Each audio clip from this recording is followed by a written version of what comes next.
Live from the Al Roker Television Studio, this is WTOP 10 News at 10. Good evening and thanks for joining us. I'm Brian Tosti. And I'm Christy Summers. Tonight's top story, a water main broke in Water District 3, located in Aurelius, and the village of Cayuga crews say that the connecting pipe to the water treatment plant is now repaired. However, there is still a boil water advisory in effect.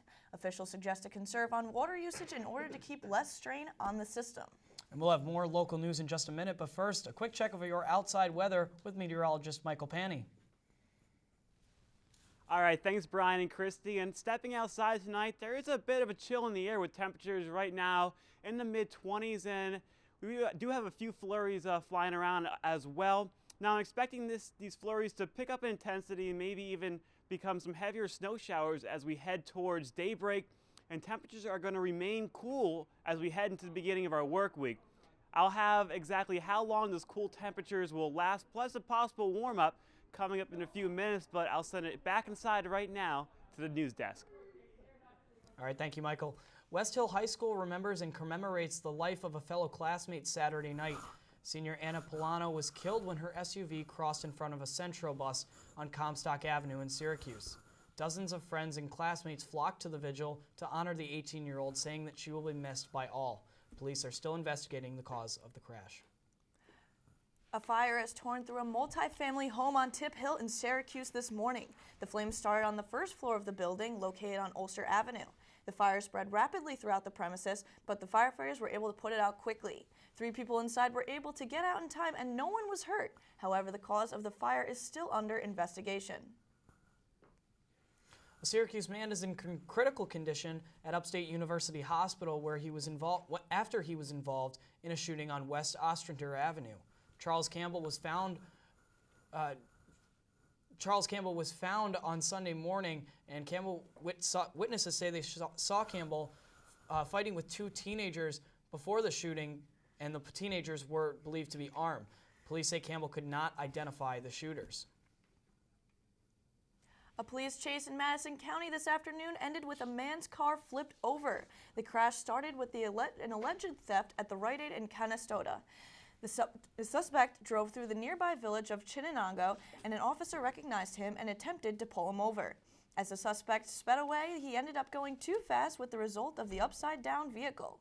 When the officers tried to get the suspect out of the car, the man tried to fight with the officers. He was eventually taken to a Syracuse hospital for evaluation. And with February come and gone, March is Poison Prevention Month. Our very own Ian Dembling is live at the Oswego Town Hall with more. Good evening and happy March to you all. I'm Ian Dembling here for WTOP 10 News, and I'm standing here at Oswego Town Hall, located on County Route 7 here in Oswego, New York. Now, this past weekend, Oswego Mayor Tom Gillen held a proclamation and declared that this March of 2013 will be Poison Prevention Month. Now, what that means for us is that we should be more aware of our surroundings and prevent the spread of poison in our area.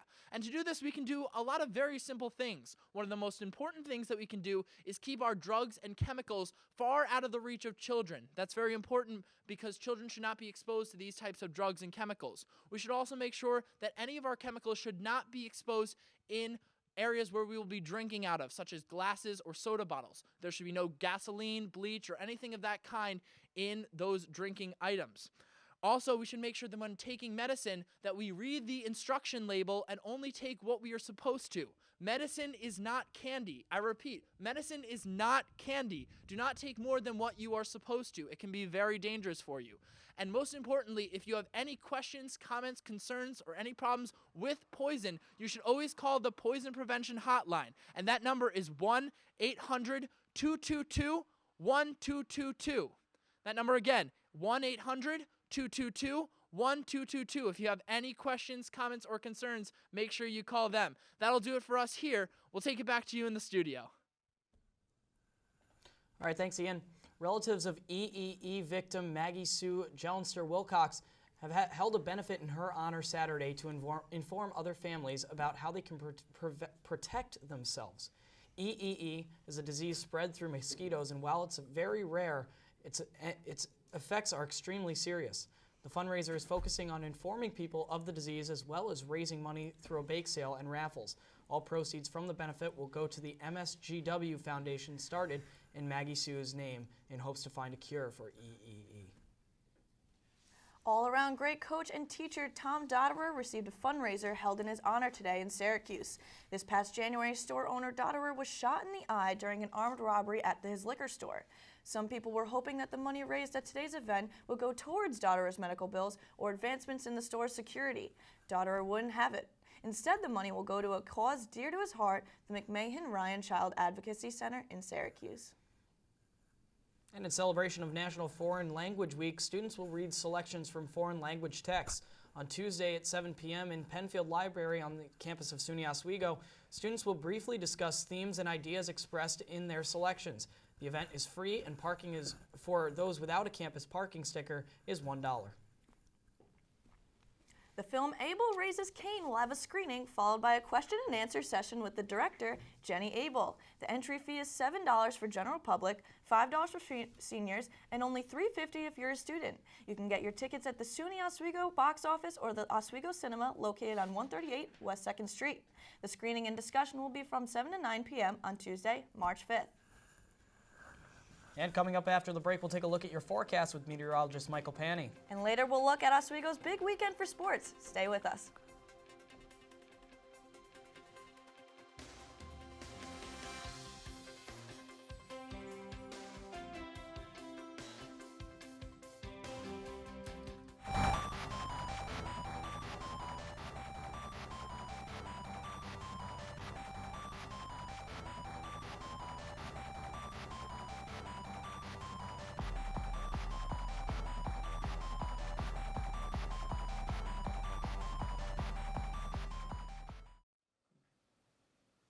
Sam McGuffey. I'm Guppy. And You're watching WTOP.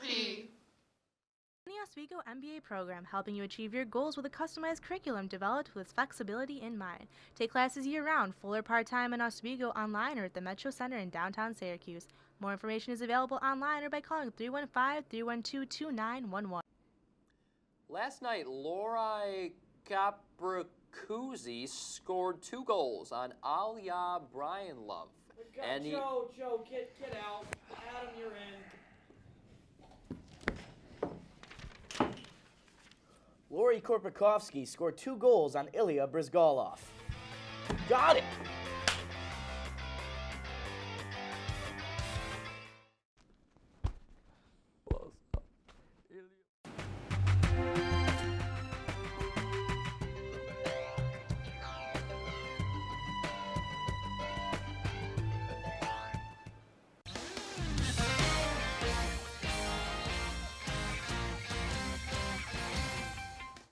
Welcome back. We're joined now with meteorologist Michael Panny. And Michael, some of the cold weather and the rain, it's really been getting to us as of late.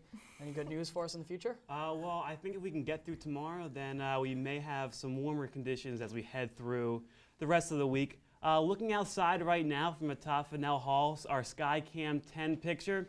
Well, we do have some clouds out there. Can't really tell from that picture, but it is dry. However, I'm expecting those dry conditions to maybe deteriorate as we head towards morning.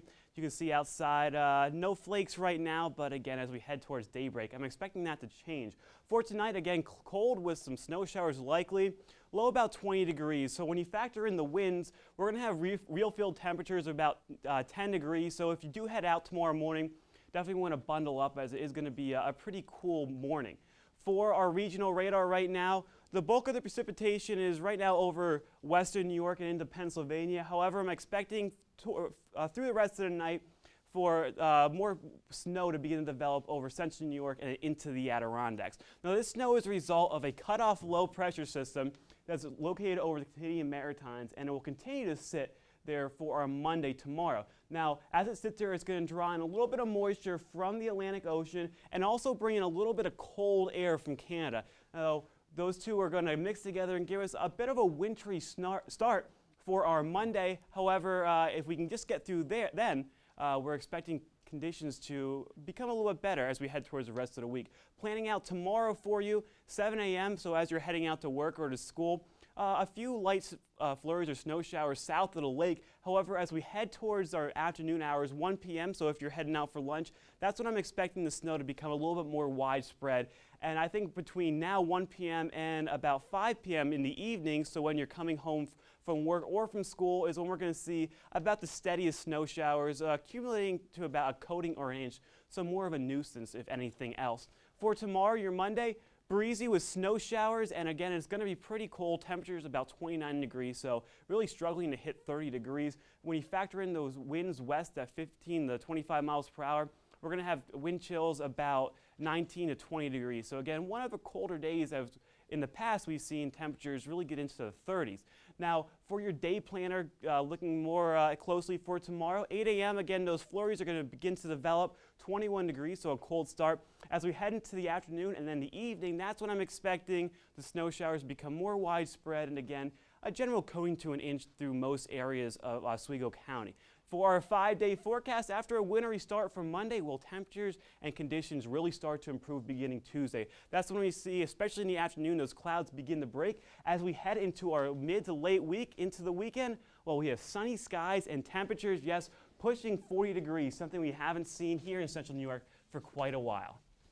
And Michael, so what I'm wondering is it going to keep getting warmer? Yeah, that's what After it looks like week. right now. It's, you know, it's a little bit of a roller coaster we've seen the last few weeks where it gets warmer and it gets colder, but generally as we go through March, you know, it comes in like a lion and leaves like a lamb. Absolutely. We'll begin to see temperatures in the 40s and the 50s instead of the 30s and the 20s. I'll be looking forward to That's that coming absolutely nice to towards hear. spring break. All right, thank you, Michael. And now turning to state news, a hit-and-run accident in New York City has left 2 dead and 2 in the hospital. Both Nushman and Razi Glauber were killed while they were on their way to the hospital, expecting the birth of their baby boy. Their son, however, survived the crash along with the driver of their car. The prematurely born son was placed in serious condition at the hospital. Police are still seeking the driver and the passenger of the BMW, which struck the Glauber family. According to U.S. Senator Chuck Schumer, nearly $200 million in federal funding will be awarded to the Port Authority of New York and New Jersey for repairs for Superstorm Sandy. The Schumer and Senator Gillibrand announced the Department of Transportation is providing $195.7 million in funds for infrastructure repairs needed for the region's rail systems and infrastructure. In addition, an estimated $141.5 million will go to the Port Authority Trans-Hudson Corporation commuter rail, and an estimated $54.2 million will go to the World Trade Center Transportation Hub. 3 days after a sinkhole took the life of Jeff Bush in Florida, workers have begun to demolish the house which he previously inhabited. According to CNN affiliate reporter John Gaunt, said some witnesses snapped pictures while others turned away from the site. Some items saved were a Bible, military awards, and an American flag. Officials say they were unable to find Bush's body because the sinkhole was still expanding beyond 20 feet wide and 60 feet deep. Vice President Joe Biden today urged the Supreme Court to uphold a provision of the Voting Rights Act that gives the federal government ongoing oversight of ballot collecting in states with the histories of discrimination. Speaking at annual memorial festivities in Selma, Alabama, commemorating the 1965 Civil Rights March there, Biden told a crowd, including some of those original activists, "You know it continues on today." And the men's hockey team pulled off the SUNYAC championship, but who and when will they play in the NCAA tournament? Justin Cirillo will have that and a full sports update after the break. But first, here's a look at your late night menu.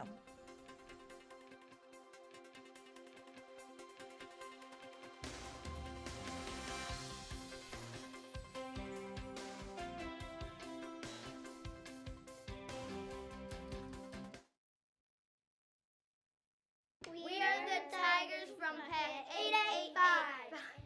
And you are watching WTOP. Yeah.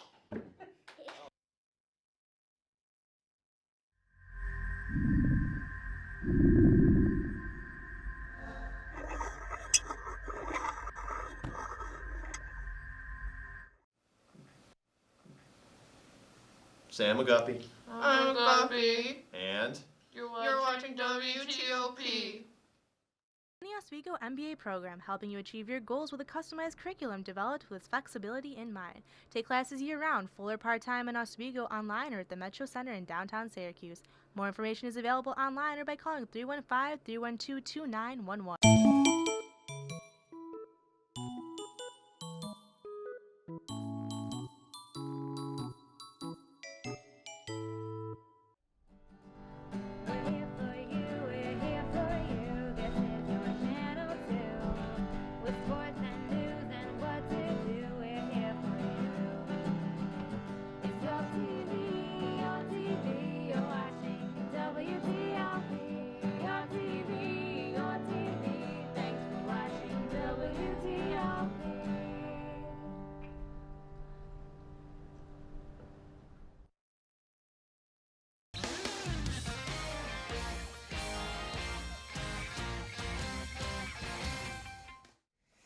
Guys, you know the big goat craze that's It's going been on wild. YouTube. It's been wild, and I can't listen to any songs on the Without internet thinking without about thinking it, about yeah. it anymore. I feel the It's exact getting same pretty way. crazy. Well, Mimi is going to take us with some good YouTube videos that have really been keeping us on the edge of our seat lately. Mimi? Most of us are used to seeing First Lady Michelle Obama smiling next to President Obama or promoting healthy eating. But on the Jimmy Fallon show, we see her in a whole different way. Let's just say she may have better dance moves than most.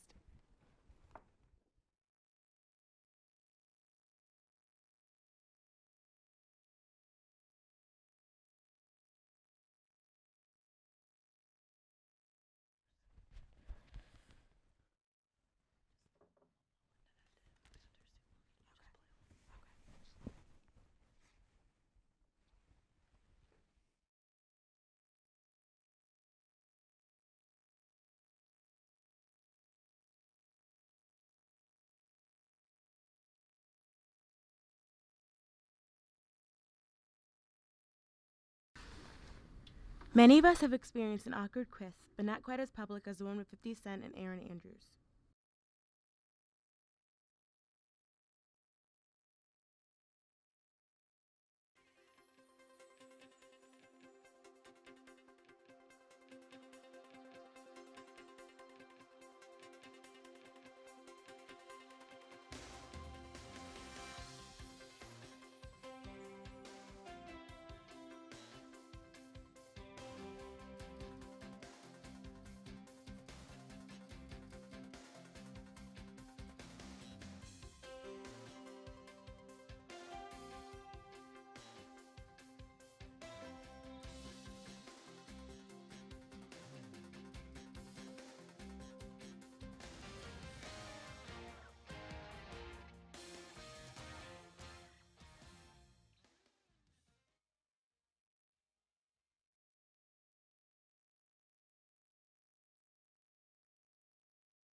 Now, I'm sorry about those technical difficulties you saw tonight, but tomorrow won't happen. Next Yeah, time you're here, yeah. we'll show them.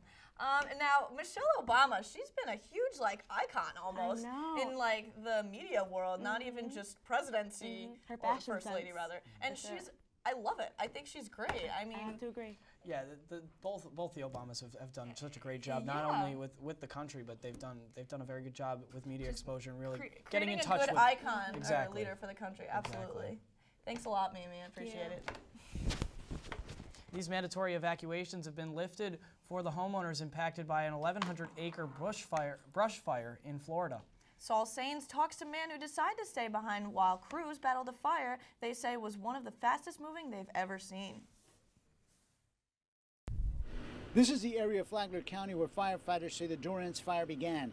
It's now just a charred pasture. Because of high winds in excess of 25 miles per hour, seasoned firefighters say it spread faster than they've ever seen a brush fire spread before. The fire ran across this pasture.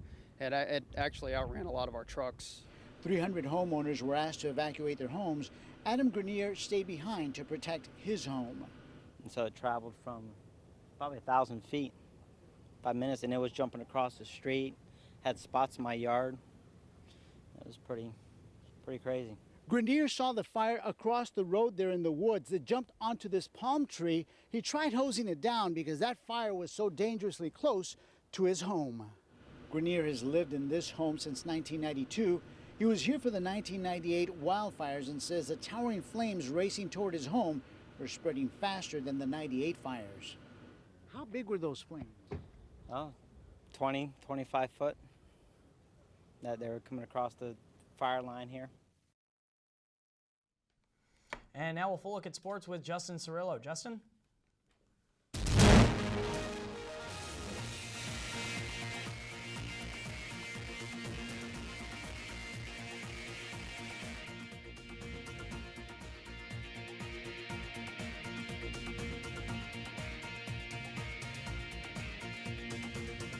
Weekend for the Oswego State Lakers. We begin with the SUNYAC Championship game. Plattsburgh on a 3-game winning streak against Oswego. And late in the first period, David Titanic finds Tyler Leinbach, who beats Matthew Cato right here. Leinbach puts it right over the glove of one of the best goaltenders in the game. Oswego 1-0. Another look at the goal, right past Cato, and Oswego leads. Andrew Hare, the goalie for Oswego, on his game as well. Stops the shot there and then dives on the loose puck before it can trickle over the line. Nerve-wracking moment for Oswego, but Hare tells the puck, "You shall not pass." Minutes later, Luke Moody is going to put the puck on the net. And the turning point of the game, when you put the puck on the net, good things happen. Puck finds its way home, and the Lakers lead 2-0 after 2 periods. We go to the third period, and it's Moody again. His second goal. Oswego up 3-0. They're rolling. Empty net for Plattsburgh. 9 minutes left in the game. Still an empty net with 6 minutes left. Off the turnover, John Whitelaw puts it in the back of the net. The goal counts even though the net comes off the moorings, and Oswego celebrates the 4-0 victory. Oswego will play Adrian at home Saturday night in the NCAA tournament. Now over to the baseball team. They won their second game of the season earlier this afternoon after defeating the College of New Jersey by a score of 10-8. After taking a 2-0 lead in the first inning, Oswego surrendered 7 runs over the first 4 innings and trailed 8-5 going into the 7th.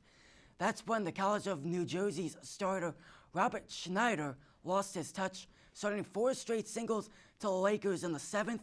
Oswego took the lead for good after Ed Charles grounded into what should have been an inning-ending double play, but an errant throw led to Oswego scoring 2 runs. Michael Mascari went 4 for 4 for the Lakers with 4 runs batted in, and Adam Bishop took the win, pitching 3 innings and 3 1/3 innings in relief. That's it for sports. Back over to the news desk. All right, thanks, Justin. Meth has made its way off the streets, but now it's in donuts. We'll have more on that after the break. But first, take a look at your community calendar.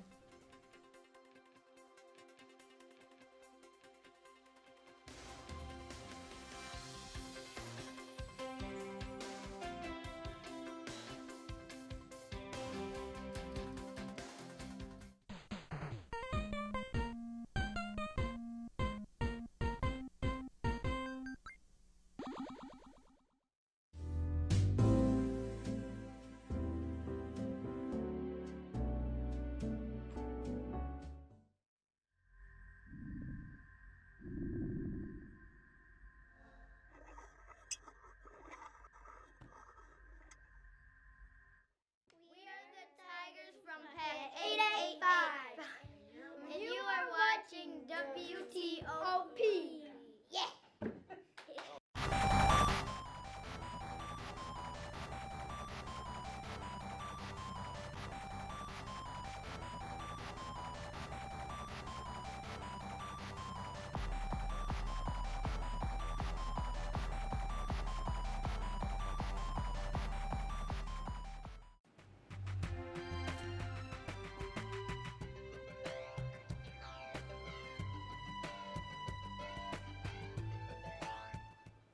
Oswego MBA program helping you achieve your goals with a customized curriculum developed with flexibility in mind. Take classes year-round, full or part-time in Oswego online or at the Metro Center in downtown Syracuse.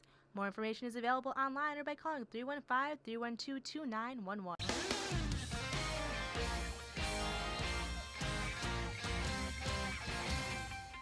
Welcome back. More than 100 yoga enthusiasts struck a pose in New York City this weekend for a national competition. As Alice Gaynor shows us, competitors go far beyond Downward Dog or Warrior 2.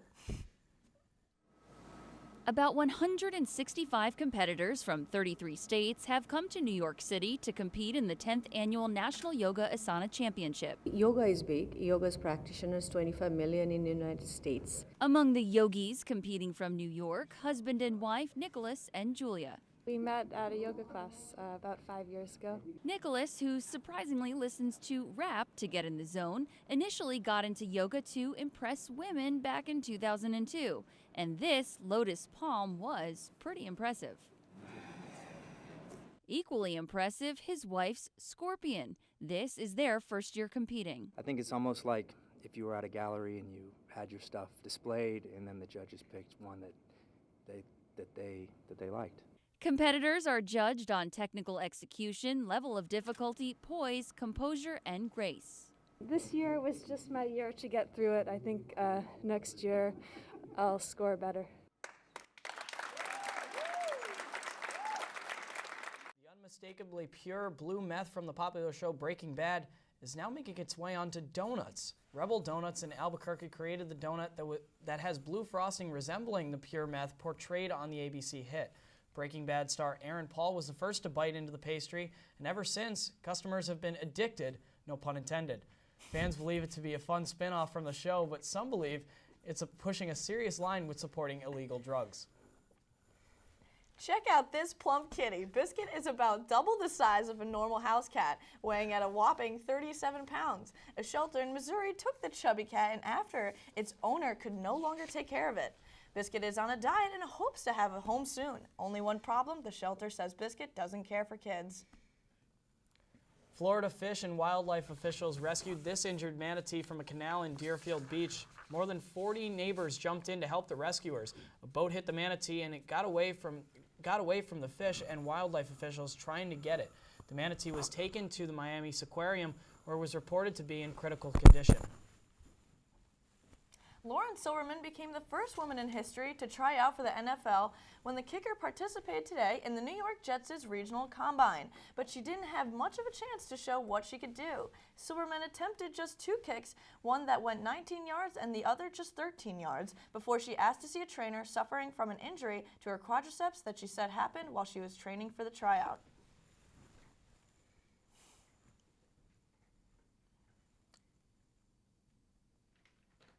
And before we say goodnight, here's one final look at your forecast with meteorologist Michael Panny. Michael? All right, thanks, guys. And well, stepping out tomorrow morning, it's going to be a cold start as we have temperatures right around the 20-degree mark, and they're not going to moderate too much as we head through the afternoon and into the evening, topping out about 27 degrees.